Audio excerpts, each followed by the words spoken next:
Hi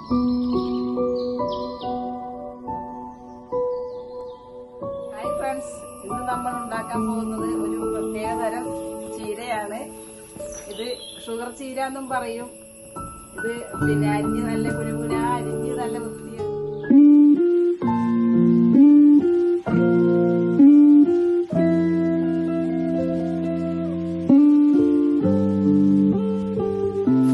നമ്മളെ തോട്ടത്തിൽ കുറേ ചീര ഉണ്ട് കേട്ടോ. അതിങ്ങനെ ഞാനിന്ന് വെട്ടിക്കൊണ്ട് വന്ന് രാവിലെ കുളിയൊക്കെ കഴിഞ്ഞിട്ട് ഞാനത് വെട്ടാൻ പോയി. വെട്ടിക്കൊണ്ടുവന്നപ്പോ ഇവിടുത്തെ അച്ഛൻ ചോദിക്കുകയാണേ, ഇതെന്താ തെങ്ങിന്റെ ഒട്ടിക്ക് ഇടാനുള്ളല്ലേ, ഈ എന്താ ഇങ്ങോട്ട് കൊണ്ടുവന്നത്? ഞാൻ വന്നതാണ് നമ്മളെ കൂട്ടാന്.